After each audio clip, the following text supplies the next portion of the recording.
जी viewers, welcome back. Good early morning. एक call पे हमारे साथ मौजूद है, वो अटेंड करते हैं, फिर हम जा रहे हैं विटामिन ई की हेपेटाइटिस सी की तरफ। एक कॉल है जी, वो अटेंड करते हैं। अस्सलाम वालेकुम। अस्सलाम वालेकुम। यूसुफ साहब, गुड अर्ली कैसी मॉर्निंग। हैं बेटा? बिल्कुल ठीक ठाक, आप मेरे ख्याल कैसे में हैं? आपका पोल का जो जवाब है उसका तो कंक्लूजन डॉक्टर साहब ने और दूसरे कॉलर्स ने जो जवाब दिया है तो कंक्लूजन तो निकल ही गया। अब इस पे तो लंबी गुफ्तगू करना मेरे ख्याल में डॉक्टर साहब का वक्त जाया करने से सही सही मुतरादिफ होगा। ठीक। तो कंक्लूजन तो निकल गया। अच्छा, अब सवाल मुझे हेपेटाइटिस के बारे में, आपने ई का शुरू करना था, मेरी बहुत देर से कॉल नहीं मिल रही है, लेकिन मैं अभी बी पर ही अटका हुआ हूँ। अच्छा अच्छा। तो वो सवाल मुझे ये करना है कि जैसे जितनी भी वैक्सीन होती हैं उसके बारे में ये कहा जाता है कि भाई जो असल वायरस होता है उसी का टीका लगाया जाता है। तो अगर कोई हेपेटाइटिस बी पॉजिटिव है या जिसको पता नहीं हेपेटाइटिस बी पॉजिटिव है तो वो भी ये इंजेक्शन बिना धड़क लगा सकता है, या इससे मर्ज में इजाफा हो जाएगा, या ये चेक करके लगवाना चाहिए कि अगर बी पहले से पॉजिटिव और वैक्सीन भी लगा ली तो वो मल्टीप्लाई हो गया बी, ऐसा कुछ तो नहीं है? Thank you. ठीक है, ये सब वेरी वैलिड क्वेश्चन। एंटीबॉडी टाइटर को एक चीज़ है, वो हम कराते हैं जब हम वैक्सीनेशन लगाने लगते हैं सर। Is it correct? असल में जब हम लोग मास कैंपेन्स में जाते हैं तो हम लोग ये नहीं करते। अच्छा। जैसे आपकी उसके अंदर ईपीआई के अंदर जो हम लोग हेपेटाइटिस बी लगा रहे हैं वो सबको लग रहा है। सही। क्योंकि टेक्निकली इसका कोई नुकसान नहीं है सर, लेकिन अगर ऑलरेडी उसमें हेपेटाइटिस बी हो और लाइव वायरस लगा कोई नहीं। बच्चे के अंदर अगर है भी तो नुकसान नहीं है। अच्छा। वैक्सीन तो देने का Exaggerate कोई नहीं हो जाएगा? exaggerate। इसमें एक चीज़ थोड़ा सा ऐड कर दूं कि वैक्सीन जब हम देते हैं तो उसके बाद एक एंटीबॉडी टिटर डेवलप होता है और एक मिनिमल लेवल तक रहता है, और जो हाई रिस्क ग्रुप है उसके अंदर हम बूस्टर्स रेकमेंड करते हैं फ्रॉम 5 to 10 ईयर्स, और उसकी वजह सिर्फ यही होती है कि एंटीबॉडी टिटर को एक खास लेवल से ऊपर रखा कौन जाए। लगाए और 10 ईयर में कौन लगाए? अमूमन वो लोग जो हेल्थ केयर प्रोफेशनल्स हैं हु आर एट रिस्क के, All the जो time, IV needle prick injuries से रिस्क पे हैं, सर्जन्स हैं और इस तरह से जो दूसरे लोग हैं। अमूमन अगर आप एंटीबॉडी टिटर कराते हैं तो अगर आप वैक्सीनेशन के लिए जा रहे हैं तो दो चीज़ें हैं। एक तो ये कि आया उसने पुरानी वैक्सीन जो पहले जो वैक्सीन लगाई थी तो प्रॉपर डोज लगाया था कि नहीं। अक्सर ऐसा होता है कि उसका 3 डोजेस हैं, 0, 1 and 6 मंथ्स पे, कि आज लगा फिर 1 महीने बाद और फिर उसके 5 महीने के बाद। तो अक्सर जो है वो 1 या 2 डोज लगाए हुए होते हैं, तो दोबारा रीवैक्सीनेट करने में गो के कोई हर्ज नहीं है। लेकिन अगर आप एंटीबॉडी टिटर करा लेते हैं और वो 100 से ऊपर उसकी वैल्यूज़ आती हैं तो इसका मतलब है कि जिस्म में क़ुव्वत मुदाफ़ियत मुनासिब हद तक मौजूद है, और अगर 10 से कम है तो फिर आप उनको, इसका मतलब है कि वो 100 तक है तो ठीक है, 10 से 100 कम से है तो ऊपर है, हाँ, तो 10 से ऊपर है तो आप उसको दोबारा से, इसका मतलब है कि एंटीबॉडीज डेवलप नहीं है। Hepatitis B right B, now. Yes A की भी वैक्सीनेशन होती है? जी, हेपेटाइटिस ए की भी वैक्सीन, सी की नहीं होती? सी की नहीं, ई की नहीं होती, और डी तो बी से रिलेटेड है जी। तो जी अब हम बात कर लेते हैं ई की। सर आप बता रहे थे प्रेग्नेंट फीमेल के लिए। हाँ, बेसिकली तो फीमेल ये तो इसका वही रूट तो वही है जैसे हेपेटाइटिस ए का है, मगर यानी ओरल फीकल, यानी कि पानी से आपको हो जाएगा या उससे हो जाएगा, कंटेमिनेशन से हो जाता है। इसका ब्लड से इतना कोई ख़ास रिलेशन नहीं है, ब्लड बोर्न डिजीज़ नहीं है। मगर बेसिकली जो एल्डर, जब भी हम लोग आफ्टर 15 ईयर्स के अंदर अमूमन खासकर जो आपको मिलता है वो हेपेटाइटिस ए के इंसिडेंस, क्योंकि आपका एक्सपोजर जब ऐसे माहौल में होता है तो वो ऑलरेडी ए को प्रॉब्ली बचपन में हो जाता है। सही। तो E is the basic problem जो कि प्रेग्नेंट वुमेंस के लिए ई का प्रॉब्लम आएगा, और उसमें मोर्टेलिटी जो है वो ख़ासकर एट द लेट ट्राइमेस्टर्स अगर होता है तो उसमें बहुत ज़्यादा बढ़ जाती है, और उसके अंदर चांसेस ऑफ मोर्टेलिटी जो है या मरने के चांसेस भी 25% हो जाते हैं। सही। तो बेसिकली हर औरत को अपने, एक तो एस्प्रिन्स का इस्तेमाल नहीं होना चाहिए ड्यूरिंग प्रेगनेंसी। एस्प्रिन का इस्तेमाल? जी हाँ, वो भी एक वो राइस डिजीज़ कर देता है और भी प्रॉब्लम। अच्छा। और एक उनको अपने इस तरफ भी इस्तेमाल को अपना देखना चाहिए, पानी पीने का और बॉइल्ड वाटर लें या सिलसिला करें, ताकि वो उनको ये एक्सपोजर का भी थोड़ा सा नज़र रखनी चाहिए इस तरफ भी। Okay. And they should come back to the There is doctor. no vaccination for A. Still not. Maybe tomorrow. Maybe tomorrow. कल ना? कल हो जाएगी सर? Maybe. यानी कि tomorrow कब तक का tomorrow है sir? we don't know. Research हो रही है।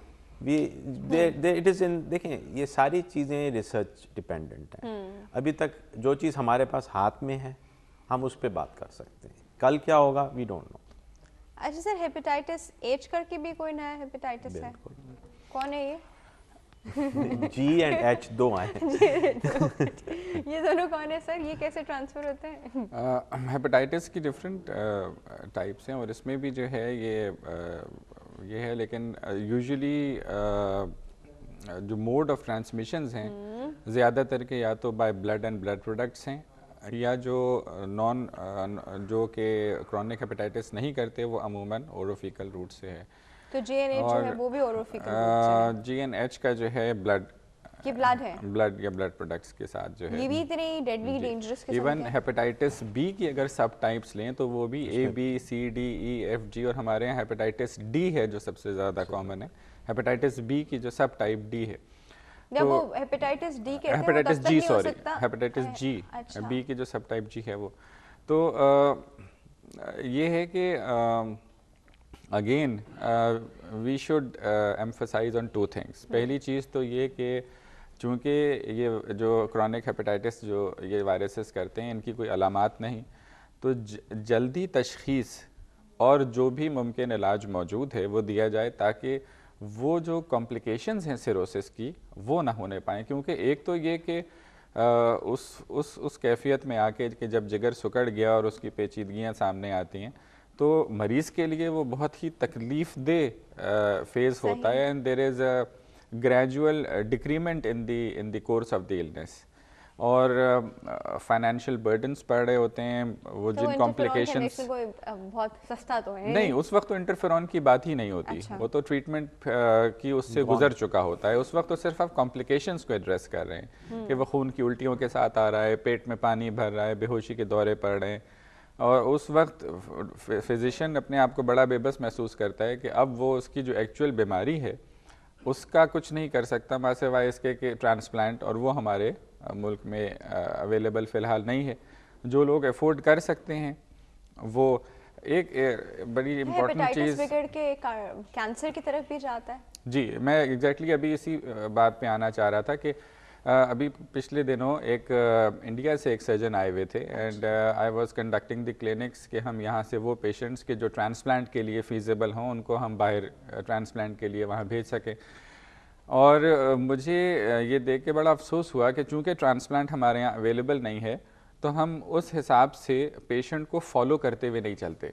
बहुत से मरीज़ ऐसे थे कि जो देवर वेरी अफोर्डेबल, बड़े आराम से वो दुनिया में वो कहीं भी जा सकते थे, और उनको लिवर कैंसर था और वो इस साइज़ का और इतना हो चुका था कि अब वो तमाम असबाब के होते हुए भी वो ट्रांसप्लांट के लिए कैंडिडेट नहीं थे। तो यहाँ मैं अपने जो भी जो नॉन स्पेशलिटी डॉक्टर्स हैं उनको ये दूंगा कि हम जो पेशेंट्स जो कि सिरोसिस की तरफ जा रहे हैं या जो डेवलप हो चुका है, उनमें अगर हम लिवर कैंसर को 6-6 महीने पे स्क्रीन करते रहें और अर्ली डिटेक्ट कर लें, तो उस सूरत में हम उन मरीज़ों को भी लिवर ट्रांसप्लांट की एक फैसिलिटी दे सकते हैं। अब हम ये ऑप्शन इन लोगों को दे सकते हैं कि ये ऑप्शन है, और नियरेस्ट जो हमारे इंडिया में है वहाँ तकरीबन 25 लाख तक में जो पूरा उसका जो ट्रांसप्लांट का जो उनका पैकेज है, तो उनके लिए फिर ये ट्रांसप्लांट रह जाता है, या फिर जो उनकी जो प्रॉब्लम्स जिनके साथ वो आ रहे हैं उनको भी डील करना काफ़ी एक्सपेंसिव है। अच्छा सर, ये B&C जो है इसकी ट्रीटमेंट कितने अरसे की है, किस तरह होती है? इंजेक्शन भी लगते हैं, कोई दवाइयाँ भी हैं, एंटीबायोटिक्स भी दी जाती हैं इसके लिए? एंटीबायोटिक्स तो बैक्टीरिया के लिए दी जाएगी ना, ये सुपरइम्पोज्ड एंटीवायरल है। इन्फेक्शन के लिए, आई नो सुपरइम्पोज्ड इन्फेक्शन के लिए उनको और भी एंटीबायोटिक्स दी जा रही होती हैं, पता नहीं सेफ्स्पैन और इस तरह करके। मैंने एक हेपेटाइटिस बी की पेशेंट देखी जिनको एंटीबायोटिक दी जा रही थी ना, I was just wondering why. ये तो सिरोटिक तो नहीं थी कि बाजू का सब एक्यूट बैक्टीरियल पेरिटोनाइटिस होता है उसके अंदर, उसके लिए दी जा रही हो तो एक अलग बात है। बट फिर नॉट लेकिन ये सब जाके दवाइयाँ मेटाबोलाइज लिवर में ही हो रही है और लिवर ही बेचारा परेशान है, तो उसमें आप और बर्डन डाल रहे हैं। देखिए, कोई अगर क्लिनिकल इंडिकेशन है तब दी जाएगी ना, अगर क्लिनिकली इंडिकेटेड नहीं है तो क्यों दी जाए? ये तो फिर जो फिजिशियन है treating, I can not comment on it, but he is the best जज। तो बाकी सर जो क्या है इसकी ट्रीटमेंट प्लानिंग क्या है, जल्दी से बता दीजिए। देखिए, एक तो मैं इससे पहले मैं एक बात बता दूं कि प्राइम मिनिस्टर प्रोग्राम और चीफ मिनिस्टर प्रोग्राम सिंध के तहत इन दोनों चीज़ों का इलाज फ्री में अवेलेबल है इन अच्छा। Government dispensaries. हम तो ये सोचते हैं कि एक्सपेंसिव इतना है वो इलाज। नहीं, इट इज़ देयर। और Okay. आजकल पूरा सिंध के अंदर स्पेशली आपको हर गवर्नमेंट हॉस्पिटल के अंदर इसका ट्रीटमेंट आपको फ्री मिलता है। वेरी गुड न्यूज़, ठीक है। सेकेंडली, इंटरफेरॉन और ये जो हम लोग जो देते हैं हेपेटाइटिस सी के अंदर, उसका मिनिमम 6 मंथ्स का होता है, डिपेंडिंग अपॉन कि वो अगर पॉजिटिविटीज़ या नेगेटिव, जैसे पहले डॉक्टर फैसल ने बता चुके हैं, it can be prolong up to a year, 48 weeks, और कुछ कंडीशन में इवन 72 वीक्स तक भी कुछ केसेस स्टडीज़ आई हैं जो कि 72 वीक्स तक भी दिया जाता है। ओके। इसी तरह बी का भी है, डिपेंडिंग अपॉन वो इंटरफेरॉन भी दिया जा सकता है रेगुलेटेड, या फिर हम लोग ओरल मेडिकेशंस हैं वो भी दे सकते हैं, फिर वो भी अगेन अराउंड 100 एंड मेरे ख्याल में 44 वीक्स तक दिया जाता है, ठीक। Depending upon it is, you know, it is very, जो अच्छा, ये पेशेंट बिल्कुल कैसा बिहेव कर hopeless रहा है। कंडीशन नहीं, जितनी जल्दी हम इन चीज़ों को कैच कर लेंगे उतना अच्छा है। कोई Yeah. इतनी खास होपलेस कंडीशन नहीं है, सो डोंट वरी। और व्यूअर्स, टाइम बिल्कुल खत्म हो गया है। डॉक्टर साहब, बहुत बहुत शुक्रिया डॉक्टर साहब, thank you so much for coming, हमारे लिए टाइम निकालने का। अब आप भी आते रहेंगे हमारे पास इंशाल्लाह। बुलाएंगे तो आएंगे। डॉक्टर फैसल, हाँ जी बिल्कुल बिल्कुल। डॉक्टर फैसल, बहुत बहुत शुक्रिया, थैंक यू सो मच। इस वक्त हो गया छोटी सी ब्रेक का। ब्रेक के बाद हमारे पास होगा बेस्ट 5 का सेगमेंट। आपको पता है कि हमारे पोल का सवाल है कि क्या आप अपनी वालिदैन की मर्जी के खिलाफ शादी करेंगे, हाँ या नहीं? इसका जवाब आप लोग हमें दे रहे हैं। छोटे से ब्रेक है, विल बी राइट बैक।